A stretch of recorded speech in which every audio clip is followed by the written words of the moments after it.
नमस्कार साथियों, जैसा है कि आप लोगों के लिए आज बताया गया था कि आज का हमारा जो टॉपिक रहने वाला है वो एकदम पूरे चैप्टर का ही सॉल्यूशन रहने वाला है। क्योंकि आज हम लोग क्या करेंगे, जो हमारा चैप्टर 5 चल रहा था उसका वैद्युत चालन वाला जो चैप्टर है उसको हम संपूर्ण रूप से समाप्त कर देंगे, क्योंकि कम समय को देखते हुए ये आपके लिए कदम उठाया गया है। ठीक है, तो हम लोग क्या करने वाले हैं, फटाफट से आपका समय बिल्कुल हम खराब नहीं करेंगे और बहुत जल्दी से आपके टॉपिक की ओर हम चलते हैं।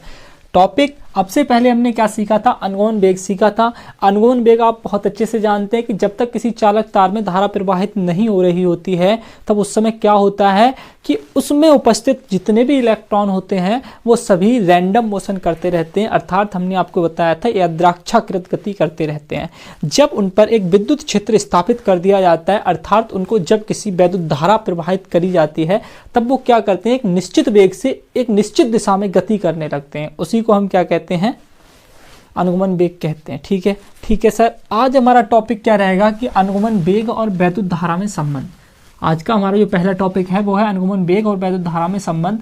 तो अनुगमन वेग और वैद्युत धारा में जो संबंध है उसके लिए हमने सबसे पहले आपके सामने एक डायग्राम बनाया। क्या बनाया, डायग्राम। इस डायग्राम को आप समझें थोड़ा सा। हमने क्या किया है, यहाँ एक चालक तार लिया है, ठीक है, जिसकी लंबाई क्या है, L है, जिसके अनुप्रस्थ काट का क्षेत्रफल क्या है, A है। ठीक है, और इस चालक तार के लिए हमने एक बैटरी के माध्यम से जोड़ दिया है। ठीक है, तो सबसे पहले हमने इतना कार्य किया है और हमने कुछ भी नया इस पे नहीं किया है। तो तुम लोग क्या करोगे, सबसे पहले इस चित्र के बारे में थोड़ा सा समझेंगे और उसके बाद हम अपना काम आगे बढ़ाएंगे। देखो, हमने जब ये चालक तार लिया और जब चालक तार लिया था हमने, उससे पहले हमने इसमें बैटरी नहीं जोड़ी थी। जब हमने बैटरी नहीं जोड़ी थी तो ये सभी इलेक्ट्रॉन जो थे, मुक्त इलेक्ट्रॉन, वो इधर उधर भाग रहे थे, अर्थात रैंडम मोशन कर रहे थे। जैसे ही हमने क्या किया, इसमें एक बैटरी से जोड़ दिया। इसे बैटरी से जोड़ने के बाद क्या हुआ, ये एक निश्चित दिशा में गति करने लगे। और आप जानते हो इलेक्ट्रॉन जो होता है धारा के विपरीत गति करता है, धारा के विपरीत चलता है। तो धारा तो इधर से इधर के लिए चल रही, लेकिन इलेक्ट्रॉन इधर से इधर के लिए चल रहे हैं। ठीक है, ये बात आप ध्यान रखना। आगे क्या है हमारा, आगे केवल इतना है कि तार की लंबाई तो हमने L मान ली है और इसके अनुप्रस्थ काट का क्षेत्रफल A है। तो आप इस चित्र के बारे में थोड़ा सा लिख भी सकते हैं कि माना एक चालक तार जिसकी लंबाई L है तथा इसके अनुप्रस्थ काट का क्षेत्रफल A है। जब इस चालक तार के लिए धारा दी जाती है या फिर जब इस चालक तार पर विद्युत क्षेत्र स्थापित किया जाता है तब इसमें उपस्थित सभी मुक्त इलेक्ट्रॉन एक निश्चित वेग से गति करने लगते हैं, एक निश्चित वेग से गति करने लगते हैं। और इस वेग को ही हम अनुगमन वेग कहते हैं। क्या कहते हैं, इस वेग को ही हम अनुगमन वेग कहते हैं। तो इस प्रकार से आप लोग इसके बारे में लिख सकते हैं, कोई ज़्यादा टफ नहीं है। ठीक है, अब हम क्या करने वाले हैं, आप लोग समझो। देखो, मान ले रहे हैं कि इस चालक तार के एक हिस्से में, मतलब ध्यान रखना, इस चालक तार के एकांक आयतन में मान लो, इसमें मान लो एकांक आयतन, मतलब इस चालक तार के एकांक आयतन में जो इलेक्ट्रॉनों की संख्या है वो स्मॉल n है, ऐसा मान ले रहे हैं। क्योंकि इलेक्ट्रॉन तो अनेक है इसमें, तो हमें कोई जानकारी नहीं कितने इलेक्ट्रॉन है, इसलिए हमने n मान लिए। ठीक है, यहाँ हम क्या लिख रहे हैं, माना चालक तार के एकांक आयतन में, किसमें सर, एकांक आयतन में, चालक तार के एकांक आयतन में इलेक्ट्रॉनों की संख्या। हमने क्या बताया अभी हाल आपके लिए, हम मान ले रहे हैं इसके एकांक आयतन किसी एक हिस्से में, मान लो इसके किसी एक हिस्से में इलेक्ट्रॉनों की संख्या क्या है, स्मॉल n है। ठीक है सर, ध्यान रखना, इसके एकांक आयतन में हमने क्या मान ली, एकांक आयतन में इलेक्ट्रॉनों की संख्या स्मॉल n मान ली। जब एक हिस्से में इलेक्ट्रॉनों की संख्या n है तो अब हम देखेंगे संपूर्ण आयतन में इसके कितने इलेक्ट्रॉनों की संख्या होगी। ठीक है, तो मैं यहां लिख रहा हूं चालक तार के संपूर्ण आयतन में इलेक्ट्रॉनों की संख्या।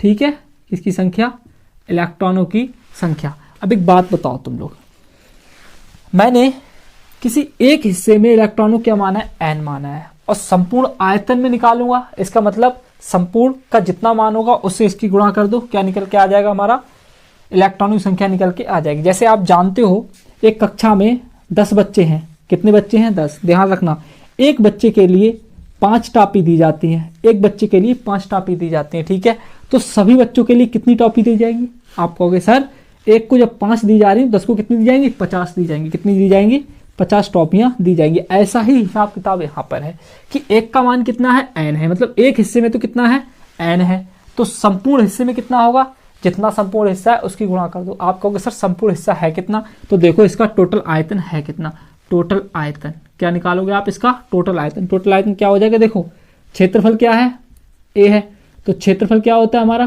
क्षेत्रफल का मात्रक होता है मीटर स्क्वायर, ठीक है, और लंबाई क्या है हमारी, l है, क्या है l, तो यहाँ पर l का भी क्या हो जाएगा मीटर, तो इसका मतलब क्या हो गया हमारा, इसकी पावर 1 है, यानी मीटर की घात q है ना, और मीटर की घात जो q होती है उसी को हम क्या कहते हैं, आयतन कहते हैं। ये आप जानते हो बहुत अच्छे से, लंबाई गुणा चौड़ाई गुणा ऊंचाई है ना, तो क्षेत्रफल गुणा लंबाई हमारी क्या हो जाएगी, ये हो जाएगा हमारा आयतन, क्या हो जाएगा आयतन, यानी कि इसका टोटल आयतन जो आएगा वो क्या आएगा, a इंटू एल आएगा। तो ध्यान रखना इसका टोटल आयतन कितना है, ए एल है, ये बात आप ध्यान रखना, ठीक है।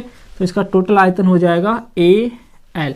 अब टोटल आयतन तो ए एल हो गया, लेकिन सर हमें इस टोटल आयतन में स्थित इलेक्ट्रॉनों की संख्या निकालनी है। एक हिस्से में कितनी है, एन, तो टोटल में कितनी हो जाएगी, एन से इसमें क्या कर दो, गुणा कर दो, तो टोटल में आ गई एन ए एल या फिर ए एल इंटू एन, ठीक है, ये टोटल आ गई, ठीक है। इस संख्या के लिए कुछ मान लो कि इलेक्ट्रॉन की संख्या के लिए इसमें प्रदर्शित कर दो कैपिटल एन से, ठीक है, ये ध्यान रखना, इसकी गुणा करके लिख दो एन ए एल, ठीक है। ये आ गई हमारी किसकी संख्या, इलेक्ट्रॉनों की संख्या चालक तार के संपूर्ण आयतन में, चालक तार के संपूर्ण आयतन में। ध्यान रखना चालक तार का कुल आयतन कितना है, ए एल है, चालक तार का कुल आयतन कितना है सर, ए एल है हमारा, ठीक है, ये आप ध्यान रखना। एक हिस्से में इलेक्ट्रॉन की संख्या कितनी है, एन है, तो टोटल हिस्से में कितनी होगी, एन ए एल। अब हम लोग आगे देखते हैं, देखो अब हम क्या देखेंगे, चालक तार में कितना आवेश प्रवाहित हो रहा है। जब बैटरी से जोड़ा गया है तो इसमें जरूर कुछ ना कुछ आवेश प्रवाहित हो रहा होगा, ठीक है। तो देखो चालक तार में प्रवाहित होने वाला आवेश, सर आपको याद होगा जब हम चैप्टर फर्स्ट पढ़ रहे थे तो चैप्टर फर्स्ट में आपको हमने एक फार्मूला बताया था, Q बराबर एन ई। आप कहोगे सर हमें याद है, क्या था, Q बराबर एन ई, हाँ सर ये याद है, ठीक है। तो देखो n का मान कितना है, एन ए एल, ठीक है, और यहाँ E है, ये E लगा दो, ठीक है, और इसे बोल दो सर आप समीकरण नंबर 2। क्या बोल दोगे आप, समीकरण नंबर 2। अब देखो जब आवेश प्रवाहित हो रहा है तो इसमें क्या प्रवाहित हो रही होगी, धारा प्रवाहित हो रही होगी। क्या प्रवाहित हो रहा होगा, धारा, ये बात आप ध्यान रखना, इसमें धारा भी प्रवाहित हो रही होगी, ठीक है। तो हम लोग देखेंगे इसमें धारा कितनी प्रवाहित हो रही, ठीक है। तो देखो यहाँ पर चालक में प्रवाहित धारा, चालक में प्रवाहित धारा, चालक में प्रवाहित धारा क्या होती है, आई होती है। तो देखो आई बराबर हमारा क्या हो जाएगा, फटाफट से, आई बराबर होता है Q अपॉन टी, सर आप जानते हो, ठीक है। Q का मान कितना आया है, ये आया है N A L, N A L, N A L E, और बटे में क्या है, टी है, नॉर्मल है, ठीक है, आप लोग कर सकते हो। तो ये आ गई हमारी चालक में प्रवाहित होने वाली धारा, क्या आ गई, चालक में प्रवाहित होने वाली धारा, ये बात आप ध्यान रखना। और इसे समीकरण 3 का नाम दे देंगे आप, किसका नाम दे देंगे, समीकरण 3 का नाम दे देंगे। अब एक बात बताओ, हमने धारा तो निकाल ली सर, क्या निकाल ली, धारा। हमें संबंध क्या दिखाना है, अनुगमन वेग और धारा में संबंध। तो हमें अब क्या दिखाना होगा, इसमें हमें देखना होगा कि धारा के कारण इलेक्ट्रॉनों का वेग, ठीक है। जब धारा इसमें प्रवाहित होने लगी तो अब इलेक्ट्रॉनों ने एक निश्चित वेग प्राप्त कर लिया, और निश्चित वेग से जो गति कर रहे हैं उसी को हम अनुगमन वेग कहते हैं, ठीक है। तो देखो यहाँ पर अब हम बताएंगे यहाँ पर वेग की परिभाषा से, किससे, वेग की परिभाषा से, परिभाषा से, वेग की परिभाषा से हमारा फार्मूला क्या होता है, वेग बराबर होता है विस्थापन बटे समय अंतराल। सर बहुत ईजी है ना, विस्थापन बटे समय अंतराल। तो देखो अब वेग हमारा यहाँ पर कौन सा वेग है, वेग है सर हमारा अनुगमन वेग, यानी अनुगमन वेग क्या होता है हमारा, बीडी। अनुगमन वेग क्या होता है, बीडी। विस्थापन, कितना विस्थापित हो रहे हैं इलेक्ट्रॉन, सर यहाँ से यहाँ तक आ रहे हैं, इसका मतलब चालक तार की पूरी लंबाई तय कर रहे हैं। चालक तार की टोटल लंबाई है कितनी, एल है सर, लो सर एल कर दी। आगे क्या है, समय कितना ले रहे होंगे, सर जरूर कुछ ना कुछ समय ले रहे होंगे। कितना ले सकते हैं सर, टी समय ले सकते हैं। कितना ले सकते हैं, टी समय। यहाँ से टी का मान निकाल लो, इसे कहाँ भेज दो, इधर। तो देखो टी तो इधर आ जाएगी और एल बट्टे क्या हो जाएगा हमारा, बी डी हो जाएगा। ये हमारा किसका मान निकल आया, टी का मान निकल आया। टी का मान उठाकर आप लोग कहाँ लगा दें, जाके समीकरण 3 में लगा दें, जाके कहाँ लगा दें, जाके समीकरण 3 में। देखो तुम्हें दिख रही है समीकरण 3, इस समीकरण 3 में टी का मान लगा। देखो मैं इधर से हटा रहा हूँ, आप लोग स्क्रीनशॉट ले लो, ज़्यादा बढ़िया रहेगा, ठीक है। मैं इसे हटा रहा हूँ, तो देखो आप लोग यहाँ आएगा हमारा समीकरण 3 में।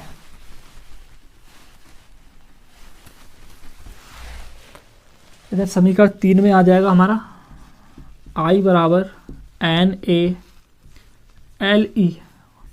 टी का मान है कितना हमारा, ये है टी का मान, एल बटे बी डी। बिल्कुल सर, बी डी कहाँ पहुँच जाएगा, ऊपर। तो आई बराबर क्या हो जाएगा हमारा, N A L E into V D, है ना। बटे में क्या रह गया, एल, एल से एल हमारा कैंसिल हो जाएगा। तो आई बराबर आ जाएगा हमारा N E A V D, ठीक है। मैंने इसी चीज़ को थोड़ा अच्छे से लिख दिया, एन ये आ गई, ये ए आ गई, ठीक है। ई ये है और ए ये है और बी डी ये है, और यही होता है हमारा वैद्युत धारा और धारा घनत्व जे में संबंध। किसमें संबंध, वैद्युत धारा और धारा घनत्व जे में संबंध, ठीक है। तो आप लोग ध्यान रखना, इसे आप नोट कर लें फटाफट से। हम लोग अगला टॉपिक लगाते हैं, ठीक है। हमारा अगला टॉपिक हो जाएगा धारा घनत्व और अनुगमन वेग में संबंध, ठीक है। तो मैं इसे रफ कर रहा हूँ, आप लोग अगला टॉपिक लगा लें। मैं इसे हटा रहा हूँ इधर से, ठीक है। हम लोग अगला टॉपिक देखेंगे अब, और अगला टॉपिक होगा हमारा धारा घनत्व और अनुगमन वेग में संबंध। तो आप लोग भी लगा लें फटाफट से टॉपिक के लिए, धारा घनत्व और अनुगमन वेग में संबंध। देखो अगला टॉपिक है हमारा धारा घनत्व और अनुगमन वेग में संबंध, ठीक है, ठीक है सर। पहला हमारा क्या था, अनुगमन वेग और वैद्युत धारा में संबंध। अब हमारा क्या है, धारा घनत्व और अनुगमन वेग में संबंध। देखो सबसे पहले आप लोग को एक नया शब्द सुनने को मिला होगा यहाँ पर, धारा घनत्व। तो क्यों ना हम लोग सबसे पहले धारा घनत्व के बारे में थोड़ा जान लें, है ना, कि धारा घनत्व होता क्या है। सर देखो हम लोग सबसे पहले धारा घनत्व को ही देख लें। धारा घनत्व जो होता है हमारा, धारा घनत्व को हम लोग जे से प्रदर्शित करते हैं। सबसे पहली बात आप ये ध्यान रखना, धारा घनत्व को किससे प्रदर्शित करते हैं, जे से प्रदर्शित करते हैं। और धारा घनत्व बराबर फार्मूला होता है हमारा आई अपॉन ए। धारा घनत्व बराबर फार्मूला क्या होता है सर हमारा, आई अपॉन ए। अब देखो ये फार्मूला मैंने तुम्हें बताया, इसी से तुम्हें इसकी परिभाषा बता रहा हूँ कि धारा घनत्व की परिभाषा होती क्या है। धारा घनत्व की परिभाषा होती है किसी चालक तार के एकांक क्षेत्रफल पर जितनी धारा प्रवाहित होती है वह क्या कहलाती है, धारा घनत्व कहलाती है। ध्यान रखना, किसी चालक तार के एकांक क्षेत्रफल में जितनी धारा प्रवाहित होती है क्या कहलाती है, धारा घनत्व कहलाती है। इसे जे से प्रदर्शित करते हैं। आप लोग इस बात को भी थोड़ा सा ध्यान रखना, ठीक है। तो देखो आई का मान हमने अभी हाल निकाला था, यहाँ लिख देना इस प्रकार से। आई का मान हमारा क्या आया था अभी हाल, आई बराबर आया था N E A B D, है ना। ये भी हाल निकाला हमने, एक संबंध ये लगा दो यहाँ पर। जे बराबर क्या आ जाएगा हमारा, N E A V D, और बटे में क्या है ए, ए से ए कैंसिल हो जाएगा। तो जे बराबर हमारा क्या आ जाएगा, एन ई वी डी, ठीक है। और इस प्रकार से धारा घनत्व जे और अनुगमन वेग बी डी में हमारा ये संबंध स्थापित हो जाएगा, ठीक है। तो आप लोग इसे फटाफट से नोट कर लें। हम लोग अगला टॉपिक लगाते हैं अब और देखते हैं अगला टॉपिक हमारा क्या होगा, ठीक है। आप लोग इसे तो कर लें नोट और देखें अगला टॉपिक। अगला टॉपिक हो जाएगा हमारा बहुत ही प्यारा टॉपिक है, ओम का नियम। किसका है, ओम का नियम, ठीक है। देखो ओम का नियम आपने क्लास 10th में भी पढ़ा होगा, इसीलिए हम लोग पहले किसका नियम लगा लें, आप ओम का नियम, ठीक है। देखो इसे हटा रहा हूँ मैं।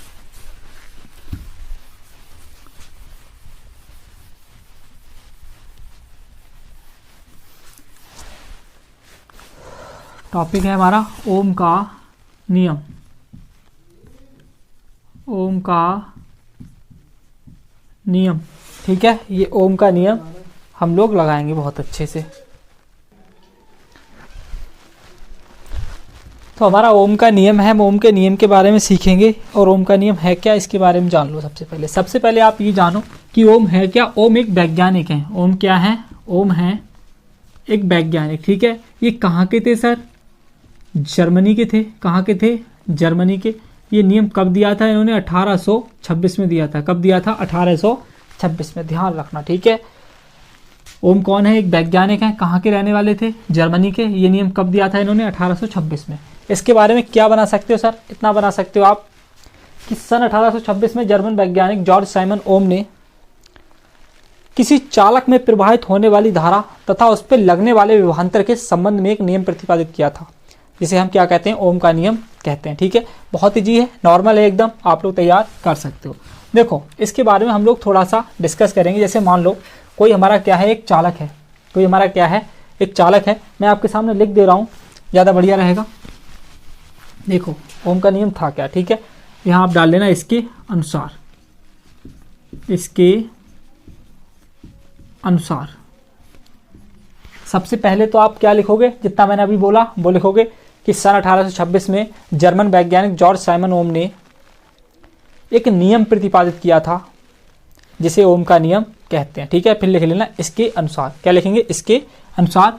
अब मैं इसके अनुसार देखूंगा कि इसके अनुसार क्या है मेरा। देखो इनने क्या बताया था? इनने बताया था जैसे मान लो कोई एक चालक तार है। क्या है? कोई एक चालक तार, और उस चालक तार के सिरों पर एक चालक तार है। इस चालक तार के सिरों पर जब विभवांतर भी लगाया जाता है, तब उसमें जो धारा प्रवाहित हो रही होती है वो उस विभवांतर के अनुक्रमानुपाती होती है। किसके? विभवांतर की। देखो मैं लिख रहा हूं आपके सामने, किसी चालक तार के सिरों पर लगाया गया विभवांतर, किसी चालक तार के सिरों पर लगाया गया विभवांतर, लगाया गया विभवांतर, किसी चालक तार के सिरों पर लगाया गया विभवांतर चालक में प्रवाहित होने वाली धारा के अनुक्रमानुपाती होता है,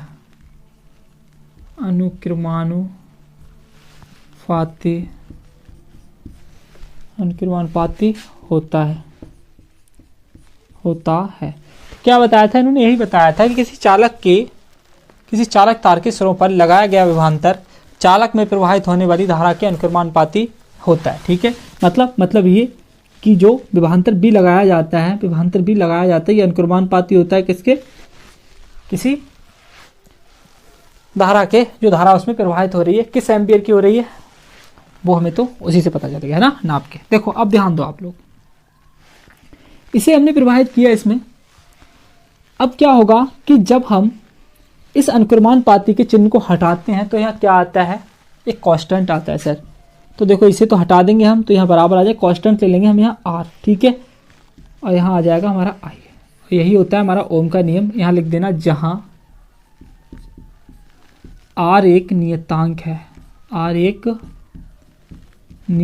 है, आप क्या लिख देंगे? जहाँ आर एक नियतांक है। तो ये था हमारा ओम का नियम। किसका नियम था? ओम का नियम, ठीक है। तो आप लोगों को समझ आ गया होगा एकदम ओम का नियम था क्या। सबसे पहली बात इसमें क्या याद रखोगे? सबसे पहली बात आप इसमें इतनी याद रखोगे कि ओम नामक जो वैज्ञानिक थे उन्होंने क्या किया था सन 1826 में, ठीक है, किसी चालक तार के सिरों पर लगाए गए विभवांतर उसमें बहने वाली धारा के संबंध में एक नियम प्रतिपादित किया था, ठीक है सर। दूसरी बात आप क्या याद रखोगे कि इसका फार्मूला क्या होता है? बी बराबर आई आर। तीसरी बात आप क्या याद रखोगे कि इसका कॉन्सेप्ट क्या है? कॉन्सेप्ट यह है कि किसी चालक तार के सिरों पर लगाए गए विभवांतर उसमें प्रवाहित होने वाली धारा आई के कैसा होता है? अनुक्रमानुपाती होता है, ठीक है। इतना आप याद रखोगे, बहुत ही नॉर्मल, एकदम इजी, वेरी इंपॉर्टेंट टॉपिक बनता है तुम्हारे लिए, ठीक है। अब मैं क्या कर रहा हूँ, इसे हटा रहा हूँ। अगला टॉपिक लगा लो आप लोग, प्रतिरोध। क्या लगा लो? प्रतिरोध। चलो हम लोग अगला टॉपिक लगाएंगे प्रतिरोध, फटाफट से। तो आप लोग लगा लो अगला टॉपिक प्रतिरोध। अब देखो प्रतिरोध क्या होता है हमारा। तो अगला टॉपिक मैं यहाँ पर लगा दे रहा हूँ प्रतिरोध। अब देखो प्रतिरोध हमारा होता क्या है, अच्छे समझो इसे। देखो प्रतिरोध को हम जब समझेंगे तो हमारा काम ही यह है कि हम हर टॉपिक को बेसिक से उठाते हैं और उसे एक एडवांस लेवल तक लेकर जाते हैं। तो यहाँ से जो हमारा प्रतिरोध है, प्रतिरोध को आप ये समझें कि जब आप बेसिक खुद से लें, पहले जब जिंदगी में कोई व्यक्ति एक तरक्की के नामो निशान को छू रहा होता है, तब बहुत से लोग ऐसे होते हैं जिसे पकड़ के खींचने वाले होते हैं। मतलब ये कि मतलब उसके रास्ते में एक रुकावट बनते हैं। क्या बनते हैं? उसके रास्ते में एक रुकावट बनते हैं, उसके मार्ग में एक अवरोध उत्पन्न करते हैं, वो है ना। तो उसी को हम क्या कह देते हैं? प्रतिरोध कह देते हैं। समझो हमारी बात को, हम कहना क्या चाह रहे हैं। ये कहना चाह रहे हैं, जैसे मान लो किसी चालक तार में धारा प्रवाहित हो रही है। क्या हो रही है? किसी चालक तार में धारा प्रवाहित हो रही है, तो तार जो है ये क्या करेगा? कुछ ना कुछ तो धारा के लिए अवशोषित करेगा। तार क्या करेगा? कुछ ना कुछ तो धारा के लिए अवशोषित करेगा। मान लो हमने, ये हमारा क्या है? बिजली घर है, और बिजली घर से हमने एक तार के लिए धारा भेजी है 4 एम्पियर की। कितनी? 4 एम्पियर की। आप कहोगे हाँ सर जी आपने 4 एम्पियर की धारा भेज दी। अब 4 एम्पियर की धारा हमने भेजी, हमारे घर तक आते आते 3 एम्पियर की रह गई। मतलब क्या हुआ कि सर 1 एम्पियर की धारा गई कहाँ गई? ये तार ने अवशोषित कर ली। मतलब तार क्या कर रहा है? धारा के मार्ग में एक रुकावट उत्पन्न कर रहा है। तार क्या कर रहा है? धारा के मार्ग में एक रुकावट उत्पन्न कर रहा है। और ध्यान रखना, धारा के मार्ग में जो रुकावट आती है, धारा के मार्ग में जो अवरोध आता है, उसी को हम प्रतिरोध कहते हैं। उसी को हम क्या कहते हैं? प्रतिरोध कहते हैं। तो नॉर्मली भाषा में अगर कोई तुमसे चलते फिरते पूछ ले कि प्रतिरोध होता क्या है, तो बता देना धारा के मार्ग में आने वाले अवरोध को ही हम क्या कहते हैं? प्रतिरोध कहते हैं। धारा के मार्ग में आने वाले अवरोध को ही हम प्रतिरोध कहते हैं। लेकिन सर बोर्ड परीक्षा बहुत ही नालायक है, वो ये नहीं पूछती है। वो क्या पूछेगी? सुनो, वो कहाँ से पूछेगी? वो पूछेगी आपको फार्मूले बेस। क्या पूछेगी? Formula base. ठीक है, कोई अगर नॉर्मली पूछ ले तो आप ये बता सकते हो, लेकिन जब फार्मूला बेस कोई पूछे तो आपने अभी क्या पढ़ा था? आपने ओम का नियम पढ़ा था, जो आया था B बराबर IR। सर जो R होता है इसी को हम प्रतिरोध कहते हैं। जो R होता है इसी को हम क्या कहते हैं? प्रतिरोध। प्रतिरोध का सिंबल होता है। ठीक है, अब सुनो, R का मान निकालो यहाँ से। सर किसका मान निकालो? R का मान। जब R का मान निकालोगे तो I कहाँ आएगा? बटे में, तो यहाँ आ जाएगा हमारा B बटे I। ये तो आ गया हमारा प्रतिरोध का फार्मूला। सर फार्मूला तो आ गया, इसका मतलब क्या हुआ? मतलब क्या हुआ मैं बता रहा हूँ आपको क्या मतलब हुआ इसका। देखो, यहाँ जब तुम ज़्यादा बेसिक से सीखोगे, ज़्यादा अच्छा सीखोगे, तो यही सीख सकते हो इसमें कि किसी चालक तार के सिरों पर जब विभवांतर B लगाया जाता है तो उसमें धारा I प्रवाहित होने लगती है। ये प्रवाहित होने वाली धारा तथा विभवांतर B के अनुपात को ही हम प्रतिरोध कहते हैं। एक बार और बोल रहा हूँ, आप लोग लिखना चाहो तो लिख सकते हो इस चीज़ के लिए बहुत अच्छे से, कि जब किसी चालक तार पर विभवांतर B लगाया जाता है तब उसमें धारा I प्रवाहित होने लगती है। ये लगने वाला विभवांतर B तथा प्रवाहित होने वाली धारा I के अनुपात को ही हम क्या कहते हैं? प्रतिरोध कहते हैं। सर इजी था, आसान था, आप कर सकते हो। नीचे लिख लेना, प्रतिरोध के मात्रक ओम होता है। प्रतिरोध का मात्रक ओम होता है। ठीक है, अब इससे ज़्यादा कुछ नहीं, हम आगे बढ़ते हैं इस टॉपिक के बाद। ठीक है, अगला टॉपिक आप लगा लेंगे फटाफट से। और देखो अगला टॉपिक तुम्हारा क्या है? अगला टॉपिक होगा तुम्हारा विशिष्ट प्रतिरोध। क्या होगा? विशिष्ट प्रतिरोध। ठीक है, देखो फटाफट से हम लोग विशिष्ट प्रतिरोध के बारे में जानेंगे कि विशिष्ट प्रतिरोध होता क्या है हमारा। ठीक है, देखो सबसे पहला कि आप लोग टॉपिक लगा लें, विशिष्ट प्रतिरोध। टॉपिक क्या लगाएंगे आप? विशिष्ट प्रतिरोध। अब देखो, जब विशिष्ट प्रतिरोध तुमने टॉपिक लगा लिया तो सबसे पहले तुम्हें यह भी जानकारी होना चाहिए कि विशिष्ट प्रतिरोध को हम लोग प्रदर्शित किससे करते हैं। सर आपको बता दें, विशिष्ट प्रतिरोध के लिए हम लोग रो से प्रदर्शित करते हैं। किससे? रो से। ये जो सिंबल हमने बनाया है, ये सिंबल जो है हमारा इकाई का है, रो का है। ठीक है, तो हम किससे प्रदर्शित करते हैं? रो से प्रदर्शित करते हैं। इसका फार्मूला सर बता दो आप। इसका फार्मूला होता है E/J। क्या होता है फार्मूला? E/J। अब इसमें E क्या है? E तो होती है विद्युत क्षेत्र की तीव्रता। J क्या है? सर अभी हाल बताया था, धारा घनत्व। J क्या है? हमारा धारा घनत्व। तो इससे परिभाषा क्या निकल के आई? परिभाषा क्या निकल के आई? परिभाषा यही निकल के आई कि किसी चालक तार या किसी चालक के किसी बिंदु पर विद्युत क्षेत्र की तीव्रता और धारा घनत्व J के अनुपात को ही हम क्या कहते हैं? विशिष्ट प्रतिरोध कहते हैं। एक बार आप दोबारा सुन लें बहुत अच्छे से। मैंने क्या बोला है यहाँ पर? मैंने इतना ही बोला है कि किसी चालक तार के किसी बिंदु पर विद्युत क्षेत्र की तीव्रता और धारा घनत्व J के अनुपात को ही हम क्या कहते हैं? विशिष्ट प्रतिरोध कहते हैं। ठीक है, नॉर्मल है, आसान है, कर सकते हो आप लोग। अब सुनो आप लोग थोड़ा सा, जब हम लोग फर्स्ट चैप्टर और सेकंड चैप्टर पढ़ रहे थे तो वहाँ हमने एक फार्मूला देखा था, अभी हमने 4th चैप्टर में भी देखा था संधारित्र वाले में, जो हमारा फार्मूला आता था संधारित्र की प्लेटों के बीच विभव V बराबर ED होता था। सर क्या होता था? ED। लेकिन यहाँ चालक तार की लंबाई क्या होती है? L होती है। तो सर यहाँ पर हम दूरी नहीं ले रहे हैं, डिस्टेंस नहीं ले रहे हैं, हम लंबाई ले रहे हैं। तो D की जगह पर अब हम क्या लेंगे? D की जगह पर हम L लेंगे। ठीक है, क्या लेंगे? L। तो यहाँ देखो E बराबर हमारा क्या आएगा? E बराबर क्या आएगा? B/L है ना सर, B/L। और इसे कह देंगे आप समीकरण नंबर 1। क्या कह देंगे? समीकरण नंबर 1। आगे क्या है हमारा? आगे हमें जे का मान सर अभी हाल बताया मैंने आपके लिए, क्या था? I/A था। क्या था? I/A। ये उठाओ दोनों मान 2 और इस समीकरण में लगा दो जाके, इसे कह देना आप मास्टर समीकरण। क्या कह देना? मास्टर समीकरण। इसमें लगा दो सर, आपका काम हो जाएगा। देखो यहाँ क्या है हमारा? रो। इसे थोड़ा स्पेशल तरीके से बनाना रो के लिए। और यहाँ देखो आप, यहाँ ई का मान कितना है हमारा? V/L है। जे का मान कितना है? I/A है। बीच की गुणा ऊपर नीचे की गुणा हो जाती है। जब इसकी गुणा होगी तो हमारा क्या आएगा? VA आ जाएगा, बटे में क्या आ जाएगा? IL आ जाएगा। क्या आ जाएगा? IL। अब सर दिमाग लगाना आप लोग, ज़्यादा नहीं, थोड़ा सा। सर थोड़ा सा दिमाग क्या लगाओगे? इतना लगाना। मैंने अभी हाल आपको प्रतिरोध पढ़ाया था, और प्रतिरोध बराबर मेरा फार्मूला आया था B/I। क्या आया था? B/I। और देखो आप लोगों के लिए यहाँ कहीं B/I नजर आ रहा है। सर जहाँ B/I है वहाँ हम क्या लगा सकते हैं? R लगा सकते हैं। क्या लगा सकते हैं? R। तो आप लोग क्या करें? यहाँ पर R लगा दें। ठीक है, क्या लगा दें? R लगा दें। और यहाँ आ जाएगा RA/L। और यही हो जाएगा हमारा विशिष्ट प्रतिरोध। क्या हो जाएगा? विशिष्ट प्रतिरोध। ठीक है, तो ध्यान रखना, ये हमारा विशिष्ट प्रतिरोध का फार्मूला हो जाता है। तो आप लोग इसे नोट कर लें। मैं अगला टॉपिक लगा रहा हूँ। ठीक है, आज हम लोग क्या करेंगे? पूरे चैप्टर को फिनिश कर लेंगे। अगला टॉपिक हो जाएगा हमारा विशिष्ट चालकता। क्या हो जाएगा? विशिष्ट चालकता। ध्यान दें आप लोग फटाफट से, विशिष्ट चालकता लगा लें आप अगला टॉपिक। देखो ये और आसान होता है हमारा विशिष्ट चालकता, जो अगला टॉपिक है हमारा, एकदम कतई पूरा चैप्टर हलवा है। ठीक है, विशिष्ट चालकता। देखो विशिष्ट चालकता क्या होते हैं। विशिष्ट चालकता के बारे में हम लोग पढ़ेंगे सबसे पहले। देखो विशिष्ट चालकता होती क्या है, आप इसका बेसिक समझो पहले। सबसे पहले अगर इसकी नॉर्मली आप परिभाषा जानना चाहोगे तो परिभाषा ये होती है, हमने अभी हाल पढ़ा था विशिष्ट प्रतिरोध। क्या पढ़ा था? विशिष्ट प्रतिरोध। तो विशिष्ट प्रतिरोध के व्युत्क्रम को ही हम विशिष्ट चालकता कहते हैं। ध्यान रखना आप लोग। ठीक है, विशिष्ट प्रतिरोध के व्युत्क्रम को, व्युत्क्रम क्या होता है? सर x लिखा हुआ है, x लिखा हुआ है। अगर हम x का व्युत्क्रम करना चाहें तो क्या कर दोगे? प्रत्येक के बटे में 1 होता है, इसे उल्टा कर दो तो 1/x हो जाएगा। क्या हो जाएगा? 1/x। तो इसी प्रकार समझो, जैसे 1/y, तो y का व्युत्क्रम ये हो गया। 1/z, ये z का व्युत्क्रम हो गया। ये सब क्या होते हैं? व्युत्क्रम होते हैं। ठीक है, तो हमने क्या बताया आपके लिए विशिष्ट चालकता में कि विशिष्ट प्रतिरोध के व्युत्क्रम को ही हम क्या कहते हैं? विशिष्ट चालकता कहते हैं। तो यहाँ पर हम लोग विशिष्ट चालकता के लिए देखें क्या होती है हमारी विशिष्ट चालकता, है ना। तो जो विशिष्ट चालकता हो जाएगी हमारी विशिष्ट चालकता,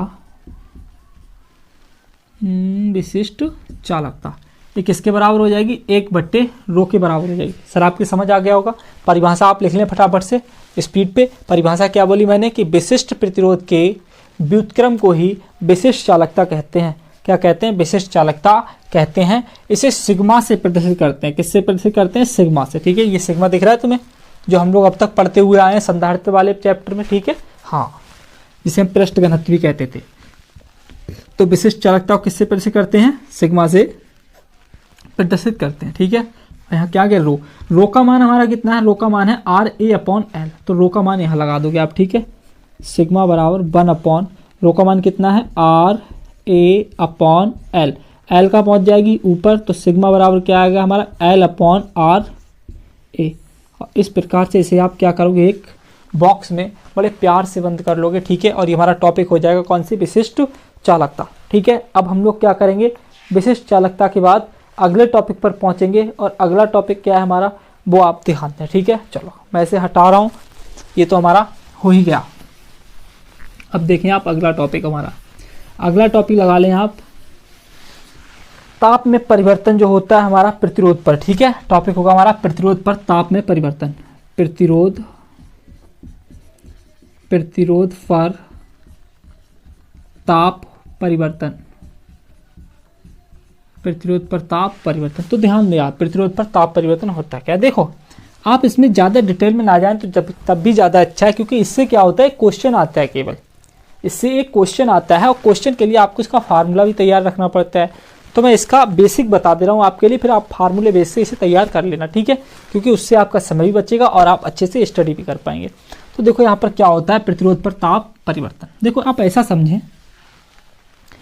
जैसे मान लो कोई चालक तार है, क्या है, कोई चालक तार, और जब कोई चालक तार है तो चालक तार का जैसे जैसे सर ताप बढ़ता है, क्या बढ़ता है, टेम्परेचर बढ़ता है, वैसे वैसे प्रतिरोध का मान आप जानते हो क्या होता है, बढ़ता जाता है। आपने पढ़ा होगा ताप बढ़ने से प्रतिरोध बढ़ता है ना। तो किसी चालक तार का जैसे जैसे ताप बढ़ेगा वैसे वैसे क्या होगा, प्रतिरोध बढ़ेगा। नॉर्मल सी बात है, आप लोग जब अपने अपने घरों में जो लाइट देखते हैं ना, धारा प्रवाहित हो रही होती है तारों में, तो आप कहते हैं सर तार बहुत गर्म हो रहा है, लाइट कम आ रही है। इसका मतलब क्या है कि प्रतिरोध लग रहा है ज़्यादा उस पर, है ना। तार अगर गर्म हो रहा है तो उस पर आप प्रतिरोध ज़्यादा लग रहा है, नॉर्मल सी बात है। तो यहाँ पर ध्यान रखना आप लोग। तो यहाँ क्या होगा कि जैसे ही इसका टेम्परेचर बढ़ेगा तार का, चालक तार का, तो क्या होगा, इसमें प्रतिरोध की मात्रा बढ़ेगी। अब अभी क्या था सर, कुछ समय पहले इसमें धारा प्रवाहित हो ही नहीं रही थी। जब धारा प्रवाहित नहीं हो रही थी तो मान लिया उस समय उसका टेम्परेचर क्या था, टेम्परेचर क्या था, शून्य था। टेम्परेचर क्या था, शून्य था। जब टेम्परेचर सर शून्य है तो प्रतिरोध भी क्या हो जाएगा, शून्य हो जाएगा। जब टेम्परेचर शून्य है तो प्रतिरोध भी क्या हो जाएगा, शून्य हो जाएगा। अब क्या हुआ सर, कुछ समय बाद हमने इसे ताप दिया, कुछ टेम्परेचर दिया और उसका टेम्परेचर बढ़ा दिया। हम नहीं जानते भी हमने कितना बढ़ाया, हम मान ले रहे हैं टी टेम्परेचर हमने बढ़ा दिया, ठीक है। अब हमने टेम्परेचर कितना कर दिया, टी डिग्री सेल्सियस कर दिया। कितना कर दिया, अभी थोड़ी देर पहले क्या था, 0 डिग्री सेल्सियस, तब प्रतिरोध भी क्या था हमारा, 0 था, ठीक है। अब हमने क्या किया, टेम्परेचर इसका टी डिग्री सेल्सियस बढ़ा दिया। जब हमने टी डिग्री सेल्सियस का टेम्परेचर बढ़ा दिया तो प्रतिरोध भी बढ़ गया होगा। जब हमने टेम्परेचर का मान टी रखा है तो प्रतिरोध का भी मान टी में ही देना पड़ेगा हमें। तो यहाँ पर प्रतिरोध मान लो कितना हो गया होगा, आर टी हो गया होगा। कितना हो गया होगा, प्रतिरोध आर टी हो गया होगा। एक बार आप दोबारा सीख लें कि जब हमारे पास एक चालक तार था और उसमें जब धारा प्रवाहित नहीं हो रही थी उस समय उसका प्रतिरोध शून्य था, अर्थात हम कह सकते हैं उस समय उसका ताप भी 0 था, ठीक है। जब हमने इसका ताप बढ़ाया, ताप कितना बढ़ाया सर, टी डिग्री सेल्सियस बढ़ाया, तब इसका प्रतिरोध भी कितना हो गया, आर टी हो गया। तब इसका प्रतिरोध कितना हो गया, आर टी हो गया। आप इसके बारे में लिखना चाहें तो लिख सकते हैं कि ताप बढ़ाने पर प्रतिरोध का मान बढ़ जाता है। ताप बढ़ाने पर प्रतिरोध का मान बढ़ जाता है यदि किसी चालक तार का टेम्परेचर 0 डिग्री सेल्सियस है तब उसका प्रतिरोध R0 है, और जब उस चालक तार को T डिग्री सेल्सियस ताप दिया जाता है तब उसका प्रतिरोध RT हो जाता है। तब, ठीक है, तब क्या आएगा, तब एक समीकरण आएगी। क्या आएगा सर, तब एक समीकरण आएगी। आप लोग ध्यान रखना, वो समीकरण होती है हमारी RT बराबर R0 और यहाँ होता है 1 प्लस के अल्फा टी, ठीक है। इसका आप बहुत अच्छे से यूज करेंगे किसमें, आंकिक प्रश्नों में, ठीक है। तो आप लोग, मेरा तो ये मानना है कि आप लोग अगर इसे याद रख सकते हैं केवल तो ज़्यादा अच्छी बात है, क्योंकि इस टॉपिक से क्वेश्चन बनता है। और अगर आ भी गया तुम्हारा प्रतिरोध पर ताप का परिवर्तन, आप लोग फिर भी कर सकते हो कि प्रतिरोध पर ताप का परिवर्तन होता क्या है। सर कोई चालक तार है, उसे जब ताप दिया ही नहीं गया है तो क्या होगा, उसका प्रतिरोध शून्य होगा, और जब उसे ताप दे दिया गया है तो प्रतिरोध क्या हो जाएगा, कुछ ना कुछ बढ़ जाएगा, ठीक है। तो टॉपिक हमारा फिनिश होता है यहीं पर। ये आप लोग अगला टॉपिक लगा लें, अति चालकता। अगला टॉपिक क्या होगा हमारा, अति चालकता। देखो आप लोग ध्यान दें, अब अति चालकता जो है हमारे हिसाब से इस चैप्टर का लास्ट टॉपिक होने वाला है। कौन सा होने वाला है, लास्ट टॉपिक, ठीक है। हालांकि इसमें एक टॉपिक और है तुम्हारा वर्ड कोड, जो सरकार के द्वारा भी 30% में हटा दिया गया है। टॉपिक रहने वाला है अति चालकता। क्या है, अति चालकता। अति चालकता क्या होती है आप समझें। जैसे मान लो कोई हमारा एक चालक है और इसका टेम्परेचर अभी कुछ भी मान लो 36 डिग्री सेल्सियस है, ठीक है। मान लिया, ऐसे ही मान लिया केवल, ठीक है। 36 डिग्री सेल्सियस है टेम्परेचर इसका। अब क्या होगा, इस चालक तार के लिए धीरे धीरे हम ठंडा कर रहे हैं। क्या कर रहे हैं, धीरे धीरे ठंडा। और जैसे जैसे हम इसे ठंडा करते हुए आ रहे हैं वैसे वैसे क्या हो रही है, इसकी प्रतिरोधकता भी कम हो रही है। समझदार हो, हमने अभी बताया था आपके लिए, ताप बढ़ने से क्या होता है, प्रतिरोध बढ़ता है ना। तो अब जैसे जैसे इसे ठंडा किया जा रहा है वैसे वैसे क्या हो रहा है, इसकी प्रतिरोधकता भी कम हो रही है। लेकिन एक स्थिति ऐसी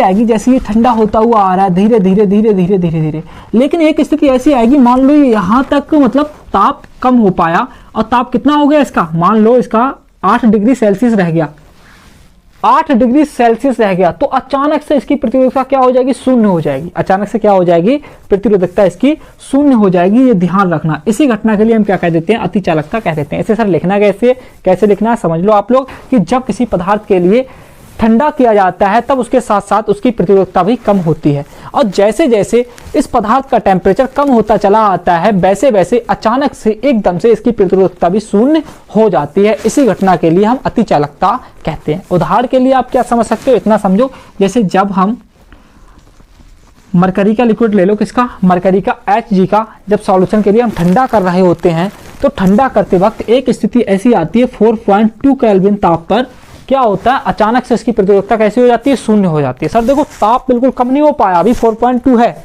लेकिन फिर भी इसकी प्रतिरोधकता क्या हो जाती है, एकदम से शून्य हो जाती है। तो यह ध्यान रखना कि किसी चालक तार को या फिर किसी भी पदार्थ को जब हम ठंडा कर रहे होते हैं तो ठंडा करते वक्त क्या होता है, उसकी प्रतिरोधकता धीरे धीरे कम होती हुई आती है, लेकिन अचानक से एक स्थिति ऐसी आ जाती है कि उसकी प्रतिरोधकता बिल्कुल शून्य हो जाती है।